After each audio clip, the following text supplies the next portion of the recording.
So Lucifer didn't realize that he was a requirement for the justice for humans on earth, the very people he was so mad that God was going to come and do all this stuff with, and the Watcher Angel's trial. That's what we're going to be talking about, ladies and gentlemen, and we are currently in part 5, I guess. No, 12. I don't know, but this big series. Anyway, we've done so many bits. So I just finished the book on Enoch, the video on Enoch, and I kind of just summarized it. Initially, I was going to do an intro, then I ended up just summarizing it all in one video of what went down with Enoch. As he was the one, he's the great grandfather of Noah. He was the one that God chose, who was just stepping back and forth through heaven, the heavenlies, because he was the only one left. He was the scribe. And he was close to the Lord. He was the only one when all the craziness went down that the Lord could he was close with the Lord. He walked with the Lord for 300 years in the midst of all of that. I can't imagine that for 300 years. That's actually freaking insane, mate. That is unbelievable. Thank God we don't live that long anymore. And so because of such, God was like, oh, God being God, like I said, him consistently showing that he has the exact same characters throughout history. The same God I read about here in the book of Enoch, in the Bible, wherever, is the same God that I know today, is the same guy. I can just tell. That's why I'm like, oh my gosh, I know this is you. I know this is exactly what you would do, right? Picks a human, obviously, and it's like, hey. Enoch, yeah.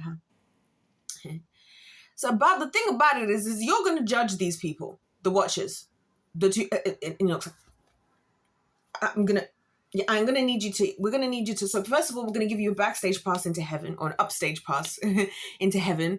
Second of all, I'm going to need you to go and tell them something. So God sends him to go and tell them that, for what they've done, that they are going to get in trouble. So we're going to get into that in a second. We're also going to get into why, what Lucifer did. Little did he know, in him rebelling, actually provided. I'll start with that, and then we'll come back to Enoch, because I want to get more into the details of what he did with those Watcher angels who fell. So what the enemy didn't realize, and this video is all about justice. Like I said, I'm always complaining about the justice system in this world. I hate it. There's no justice here. And so I thought this would be especially the case with the Watchers. It's very clear that God has very clear steps, very clear order with how he does things. I'm not going to get too much into the one with Lucifer, we're not going to get too much into, but the one with the Enoch up to the Noah, with that one is the one we're going to unpack in just a second. But with the important thing to mention here, guys, is that in order for there to be justice and fairness, there has to be a choice. And we saw that with Adam and Eve. There has to be two options. So when Lucifer decided, and this is what's kind of crazy to think about if you actually think about it, when Lucifer decided to turn on God, right? What would have happened? What would have been our temptation? What would have been, could have been, well, how was God going to create fairness had he not stepped away? That is insane to think about. So obviously God knew that he would, and God pleaded with him. We saw that in, the previous videos. You got to go back some videos. They're all linked in the description. We obviously saw that God kept saying to him, like, look, I really, really think you should rethink what you're thinking about right now, because I love you so much. And the only person who's going to take the L here is you. Because what he didn't realize was that if God was going to create fairness on earth, he had a problem. There had to be an evil. And he's not evil. Because the humans had to have a choice. The humans had to have a choice. Lo and behold. So when Lucifer decides he's going to hop on out of Dodge, thinking that, we're going to go... Well, he got kicked out in the end because they lost the battle. Little did he realize in his pride in the beginning that he was going to become the very thing that was going to enable God to continue on his consistent character of being the just judge for humans. Because, of course, as soon as humans were there, we saw at the very start of this whole entire series where we read the first 3 chapters of Genesis, and the serpent, and he thought he could. So it's like he actually created for God exactly what God needed.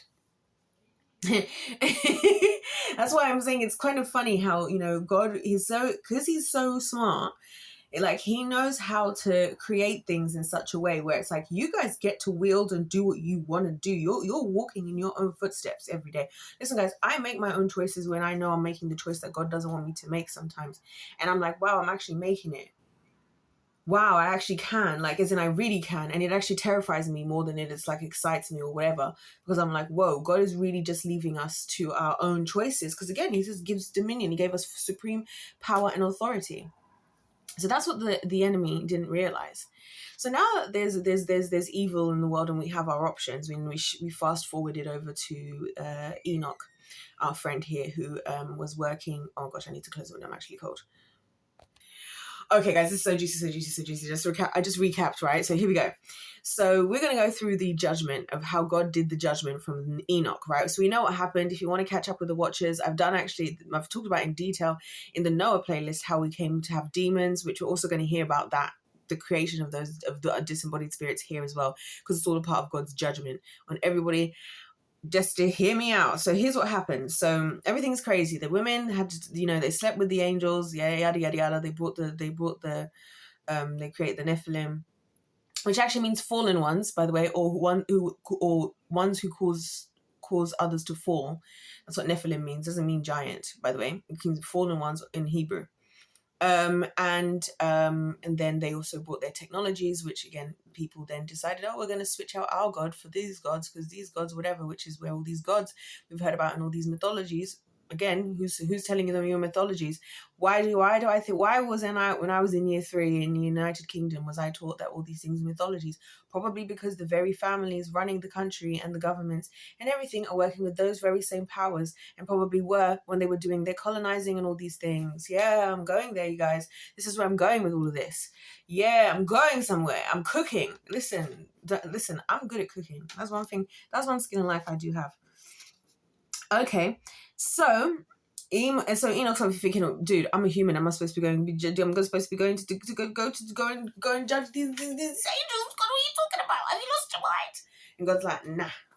Because obviously this is God, and he's like, I gotta get a trusted one. And again, a lot of times, and I can see it, it's easier for God to choose somebody humble to do stuff for him, because even if they're scared, that's probably why God chooses humble people to do stuff for him. Because they might be scared, but that probably means that they're going to listen, and they're going to be reliable, and they're going to be loyal, rather than somebody that thinks they know what the hell they're doing, like how the Lucifer did. He was all up in pride, all questioning God just now.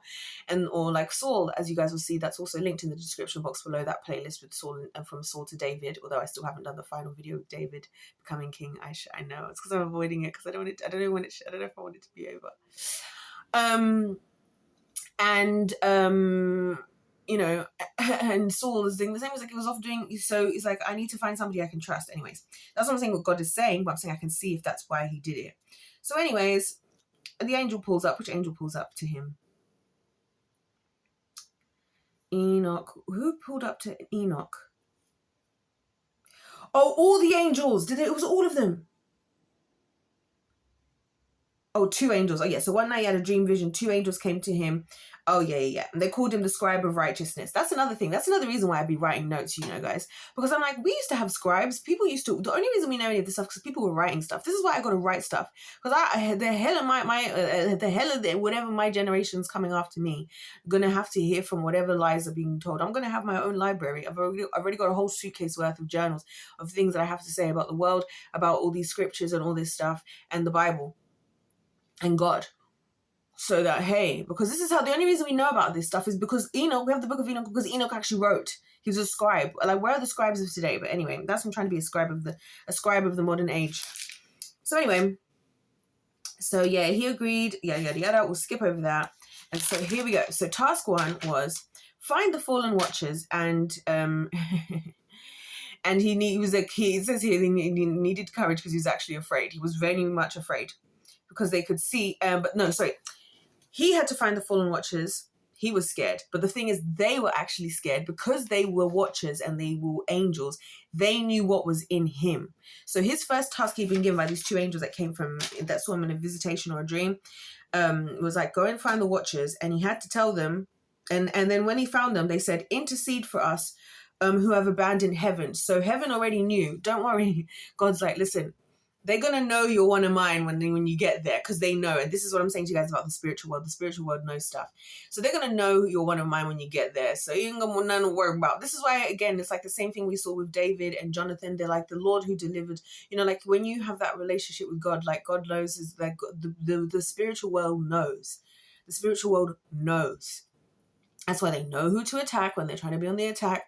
And that's when they also know when the situation is something that they can't deal with. That's why he was scared to approach as a human 200 watcher angels. Imagine actually that.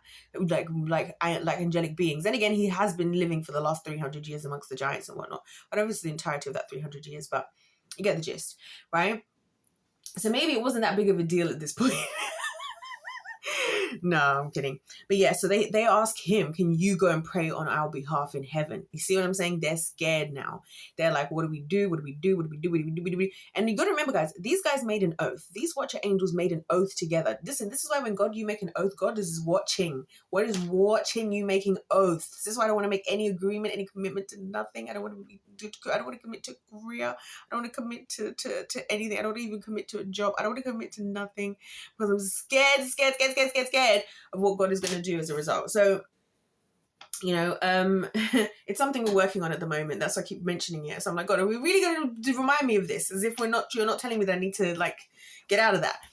But anyway, so, you know, they made an oath, the Watchers, and they said, look, we decided we want to do this. And Semjaza, who was the leader, was like, I'm going to get the rest of them.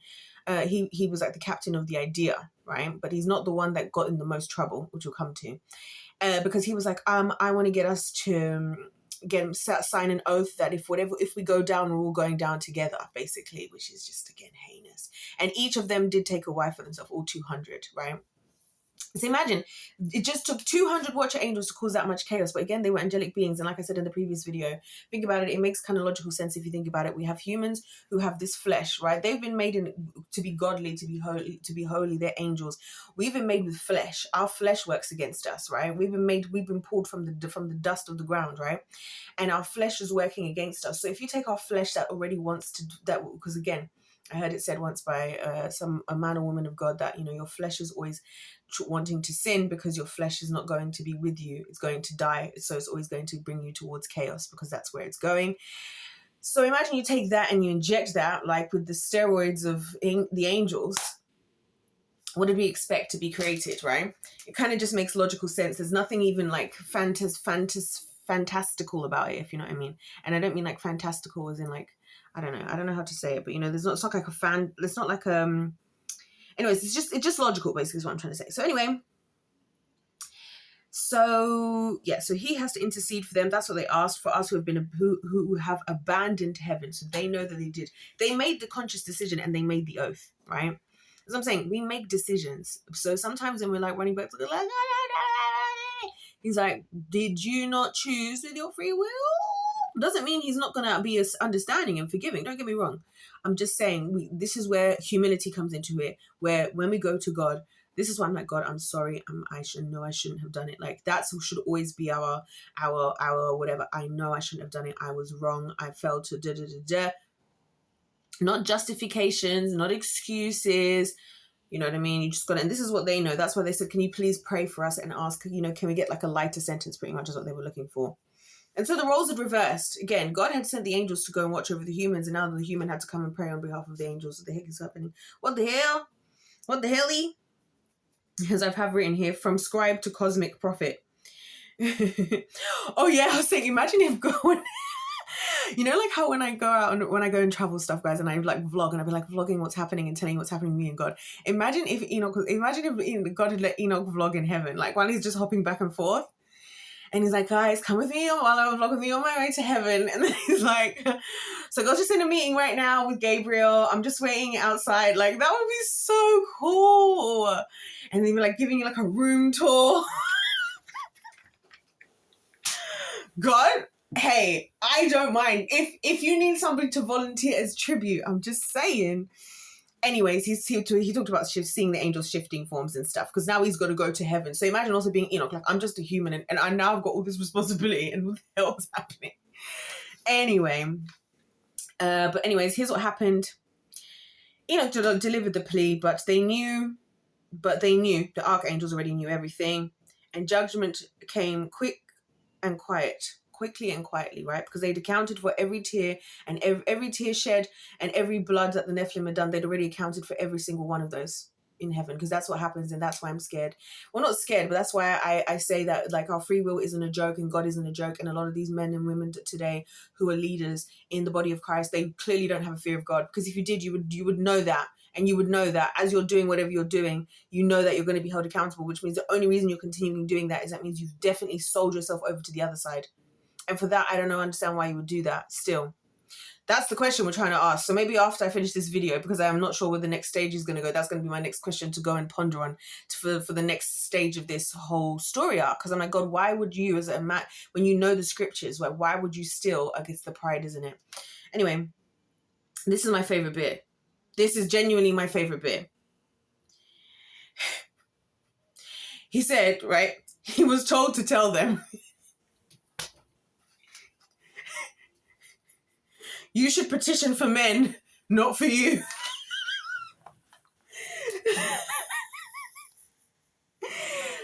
Oh my gosh. So they'd been in heaven, but again, they were not, and all was known to them. So this is always the thing that we forget, you guys, is that just all is not known to us at any time. And that's always our weakness as created beings. And again, I said at the very beginning, this term created beings refers to anything that isn't God, pretty much, because he created everything. So none of us know everything, right? And even no matter how powerful, beautiful, whether you're the most beautiful angel, whatever, like the devil was, whether you're the most powerful preacher, pastor, you know what I mean? It doesn't matter. None of us know everything, and therefore all of us should always remain in a position of humility, right? And what's the word?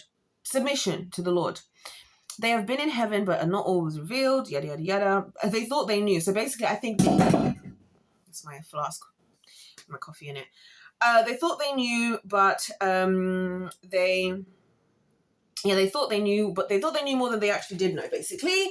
And now they're paying for it, is the long and short of it. So they broke boundaries. This is where we're going to start to see God's justice unfolding, right? They broke boundaries. So now boundaries would hold them. This is how God does justice. I'm saying I like him. I like him a lot. Hold on a minute. Let me put this thing away. Okie dokies. I'm back. Sorry, I'm such chaotic energy today. So they broke boundaries. So boundaries would now hold them. They corrupted the earth. So now the earth would no longer welcome them. So for Azazel, the one who brought the weapons. Now notice how God has sent the angels to do a lot of this stuff. God is so funny. I like how God he be sending out his sons and daughters to do stuff, right? He'd be sending out his sons and daughters. About to see what he does, what he sends out he'd be sending out his sons and daughters, because even in part of this later on in the book of Enoch, Enoch talks about, there's a very specific part which actually forms a big part of Christianity, where he talks about what he saw in heaven, what judgment day was like, and what happened to the righteous and what happened to the whatever, and also what happens in the end times. Then he talks about how Jesus comes to judge on earth and we will all be judged. So God is waiting to judge us all on judgment day. Can you imagine? Like, it's from the beginning, everybody is getting their final judgment on judgment day. That's when we will be judged by God. Until then, he's like sending out his prophets to like rebuke us. He's sending out the angels to do the work. And people are just in holding. Everybody's just in holding until judgment day. God is a gangster. I don't freaking care. This is the coolest person ever. So Azazel is to be bound hand and foot, cast into darkness in an opening in the desert, covered in rough, sharp rocks and darkness. Cover his face so he can't see light, and let him stay there forever. For beings made of light, darkness was their greatest fear. For spirits used to freedom, chains were their heaviest burden. For those used to God's presence,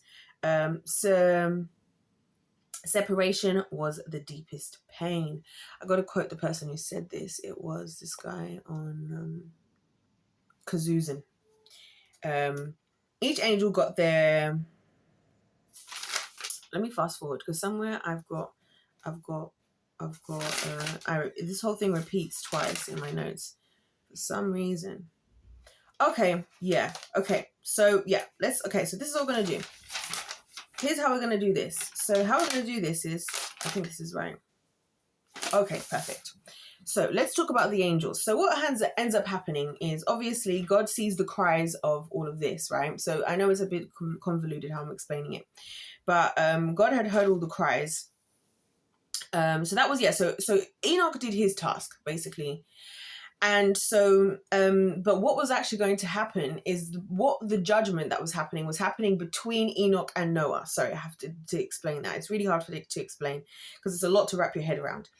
But Enoch, the judgment was happening between Enoch and Noah, because part of God's judgment, which we're going to see in a second, was that he wanted, before these watcher angels were going to get their punishment, they were going to watch their children die first. Yeah.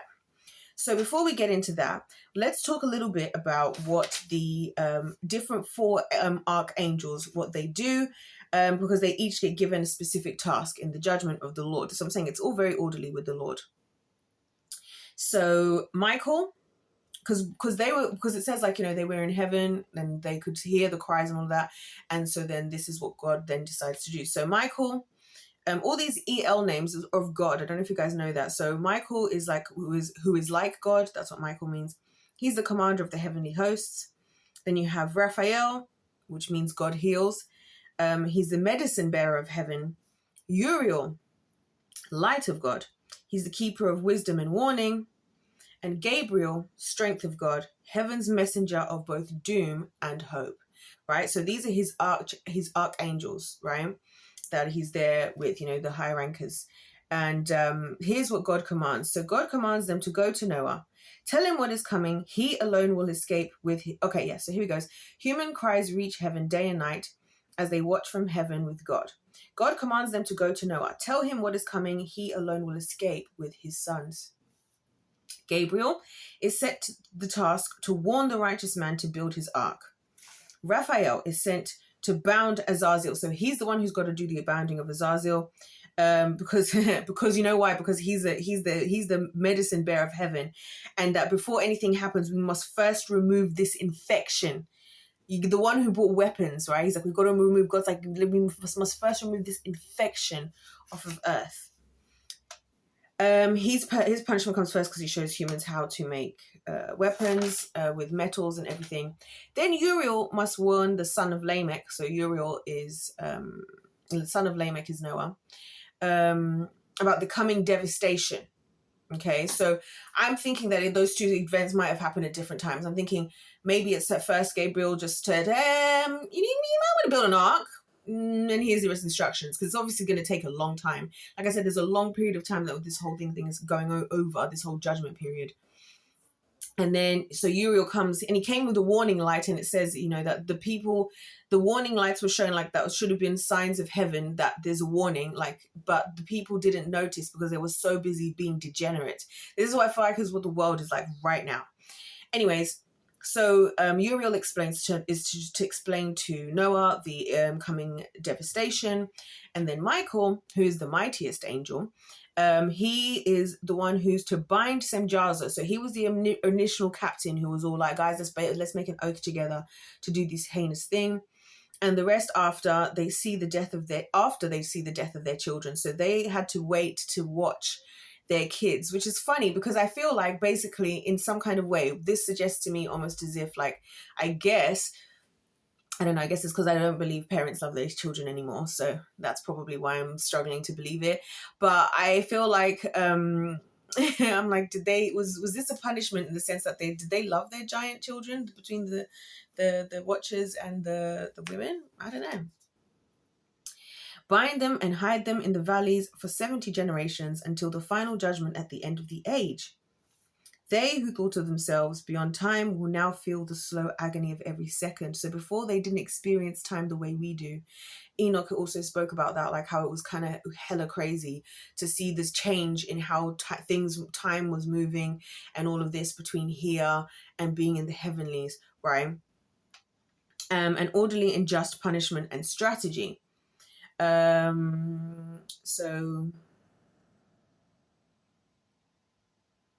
So yeah, Enoch was just in awe of the machinery and precision of the divine justice. In comparison to how human courts are, there were no appeals, there was no plea bargain. No, you made your choice. God gave you a billion chances, and it is what it is. And the angels returned to heaven. Heaven was sealed. Enoch watches the flock. Also, can I just mention while we're here and we're all here in this video, that Jesus does say in Luke somewhere that he watched Satan fall. So when people like talk about Jesus, whatever, Jesus has always been there. He literally says he watched the fall of Satan. So he was there before the creation. He says to the disciples, I saw him fall. He was there. Just like to point that out. So yeah, Enoch watches the flood, the falls water, spirits will be like clouds. He's probably watching from heaven. I mean, he can just pop back in and out, can't he? So so the remaining spirits, so these disembodied spirits, will be like clouds. So God's heavier punishment. Okay, where was it? This is somewhere. God's heavier punishment for the watchers was for what they had. For their children, they would at least get to die, get rest in terms of their bodies, if their bodies could die, but then now their spirits are going to exist, right? And their spirits are going to their spirits are still going to have, and they're not going to be able to, they're going to eat, not be able to eat or drink or thirst. And their desire is going to be to find a body because they don't have bodies, which is why they now want to indwell inside of us, because they don't have their own bodies anymore, which is how we got to where we are today, which is why we need deliverance. So think about this, guys, if this is happening this many years ago and we don't do deliverance and we don't believe in the Holy Spirit, what do you think is the state of affairs with humans today? Seriously, we wonder where evil's coming from. It's coming from within, you guys. It's always coming from within. And then ever since we did this thing with the angels, we just took things to the next level, because it's like, oh, now we've made it so that the evil beings can dwell in us. We did that. It wasn't God who did that. It wasn't God who did that. God had given us all our place to be. We did that, you know. And so God said, you guys at least can die. We won't make you giants live forever bound like your parents, but your spirits are going to stay alive. You know what I'm saying? Your spirits are going to go here, because where else are they going to go? They can't go to heaven. They're not heavenly creatures. They're not God's creation. They're not the created beings. You know, they're not the created beings. There's something else now. There's something that we humans and the angels, with the power that God gave us, that we wielded wrongfully, got. And this is what I'm saying again, going back to the tree of the knowledge of good and evil. Whenever we have this information, whenever we have knowledge, we don't use it for good. People are always like, oh, if we did this, if we knew. Everyone thinks, oh, if God would just explain this to me. It's like, if God did a lot of the things we think he would do, nothing would change. Nothing would actually change about you, to be honest. And in fact, it might get worse, because you might get caught up in the knowledge of it all. Because that's what it is, even with this stuff. The Holy Spirit, I always have to listen out for when the Holy Spirit says, stop, that's enough now. Let's not get too just caught up in getting into all of this. You know what I mean? So that's how that ends. And so, yep, the spirits remain like clouds. Evil isn't totally gone, but only the physical form of the giants is gone. The spiritual evil is still existence in now a spiritual aspect. So we've entered into another type of thing. There were 8 humans in that ark. And then, of course, the rainbow promise, which let's not even get into pride. Of course, they would take that as the symbol for what they were representing, because the devil knows. Lucifer's loving it. The funny thing is, he's literally just getting us to do what he did. Isn't that sick? Isn't that actually sick? He's getting us to do what he actually did, and what he did wrong. And Jesus comes to get us to do what he did right. And we will rather question Christ's, you know, is he really God? Did he really resurrect? Isn't that crazy? This is why I really mean the Lord. I feel very comfortable in the kingdom of heaven, to be honest with you, because over here, people will be questioning you when you're trying to do the right thing. And then when it's the freaking predators of the world, when it's the people actually causing trouble and turmoil and whatever, or the clear fakes and phonies, or the ill-equipped, oh, no one cares then. Everyone, you all defend them. You all defend these things of the world. Oh, okay, this is the world we live in. Yep, I hear. And then Enoch says here, Enoch believes the next cleansing will come by fire, which I found fascinating, because I also believe that. He said, the earth will be cleansed from corruption, sin, and... You see, I should make sure people can actually read this if I intend. You know what? And something. Torment. Now evil is spiritual and not physical. So that's what humans will rebuild without direct angelic interference. So I think this also answers the question, if ever anybody's wondering. about why we don't have more of the enemy, the angels and all of this. Like, as you go through the Bible and as you go through everything, it's like we start off with this it's like such intimate, like close relationship with God where we're there with him. And as time goes on, as we make our own decisions, things just have to keep changing. He's like, I put the watchers there. I saw what happened in heaven. I put the watchers with you guys. You guys could have just coexisted. Even if you were talking about, then they have to go and have to go and ruin that. And now the devil, now we have to go and ruin that. We take religion. Now we have to go and ruin that. Now we have to go and ruin religion, well, not religion, but our faith as well. So now the world doesn't respect us because now we've just gone and done this. Because again, by the 4th century, they were denying all these papers of Enoch in these same conversations where they were forging popes and things. The most demonic place ever. Yeah, and of course, who do you think knows these truths more than anyone? Them. But then what do? The freaking rest of the jury of the sheeple. We parrot them. Oh, but they're the trusted men and women of God. They're the trusted. We just trusted, so we're just going to trust them. If they say this is banned, this is banned. I sent you a demon of the spirit of religion. And do you know some of us, what we fought through to get to here? To get to some of these things. I've had to fight my whole life for this to make a series like this and understand all the things to the way I'm explaining it to you guys. And again, I still don't understand basically anything. This is just whatever the Lord has given me the grace to understand. I've had to fight my entire life and lose absolutely everything to get here. And you think, anyway, whatever, you know what I mean? Anyways, you guys, so that's the story. That's God's judgment. And this is why I love it, because I feel like he's so fair. He's like, look, you broke the boundaries there. I'm going to bind you. You know what I mean? You had the chance to you had light here. You had light here. Even with the leaving the demons, it's kind of like God says, look, okay, I'll compromise. Maybe we'll leave the giants because those are overwhelming you humans. But it still was you who chose to procreate. So why, if I now completely eradicate that, now I'm going against your free will. So maybe we'll just leave those spirits you wanted to create then. There you go. Have at it. That's what you wanted, right? That's what you did. Those are your children. Have you ever thought about it like that? No, those are our children. And here we are. And again, it's a selfish thing because they don't have a place in heaven. So literally the watchers and the women were like, we're just going to take everybody down with us. Us, me, you, and the children. And guess who told me when I saw them that they want to take down all men, women, and children? Jezebel. That's what I'm saying. This is what I'm saying. There's nothing new under the sun. There's nothing new under the sun. Anyways, guys, this is why I believe God is a just judge, because he's fair. He's like, okay, devil, you have your chances. Chance. He warns him. He makes his decision. God doesn't even interfere. The head is just the fight is happening because the righteous in heaven are fighting against those who become unrighteous and they get defeated. And it's like, what did you think was going to happen? You knew this was going to happen. I tried to tell you. When it comes to earth, hi, Adam and Eve, listen, whatever you do, just don't eat from the tree of the knowledge of good and evil. And everything should be fine. They from good and evil. Okay, I told you what was going to happen. Why are you looking at me? Yada, yada, yada. Since the watchers, since the women. They know the stories. They're only 7 generations away from Adam and Eve. Hello, okay. Watchers come. Da, da, da, da. Oh, the women. Oh, let's change. Let's go sleep with the women. Let's go sleep with the angels, because that sounds like such a good idea. And something godly. Oh, and now we're all here. Now we're all going downhill. Like it's our own fault. Evil comes from us, guys. That's the conclusion. And we're not even done yet. We're not even done. Don't even think we're done. We've got so much to get back into. We've got so much to talk about with this, because I'm sick of hearing people blaming God for anything. Can I just say that? I'm sick of people hearing God blame God for anything. And I'm sick of hearing people question his character. I'm absolutely freaking sick and tired of it, especially the body of Christ.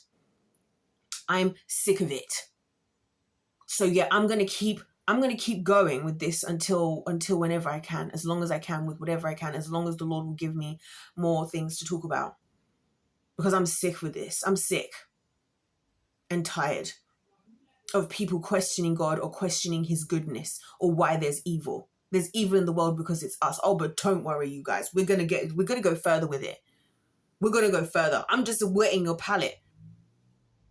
We're just at the watchers. We're just at the watcher angels all the way back in Genesis. Chapter 8. We still got a whole lot to go. And because I'm going to bring this out from these stories into what we would think of as history, because this is all the questionable history. Just because as soon as God's in it, it's questionable, right? Don't worry, I'm going to appease, you know, that as well, just so that the devil has no foothold here. But just remember, and I'm going to keep reminding, what was his goal after he was kicked out and he realized his mission was going to fail because he couldn't do it? He wanted to steal all of God's glory and prevent us from being able to be in his presence. Those were his goals now. So there you go. That's all I have to say for you guys. I hope that you've enjoyed this. And yeah, I'm not sure what the next part is going to be. So please just stay tuned, because I did say it in here, but I was like, guys, my brain is fried. My brain is fried. This is really intense. Like, and I barely slept because I was so excited. But yeah, I'm enjoying it. And like, this is important. Like, I feel like this is the one to just shut everybody up at this point. Because I've been saying, I think everybody should just shut up and actually listen. Because everyone's always telling me what I should think, and actually reading through this and seeing all this, and from the biblical, from the everything, it's like we are the ones who always think we know what we're talking about. And I guess because I've never had a voice and I've always had to be the one listening, that's why I'm the one that's here. Because like I say, I'm expected to win. God bless you. God loves you. Everything's linked in the description box. Check it out. Check it all out. Catch yourself up. And yeah, I did say in the video where we were going next. Maybe the Holy Spirit will tell me. Hold on a second. Okay. So next up, we're going to be doing, this actually does make logical sense, the gods, basically, the lower G gods, as we call them, because as I said, the Watchers before, once the humans saw that they could get all this stuff, they started to switch out from God, their reliance on God, the real one, true living God.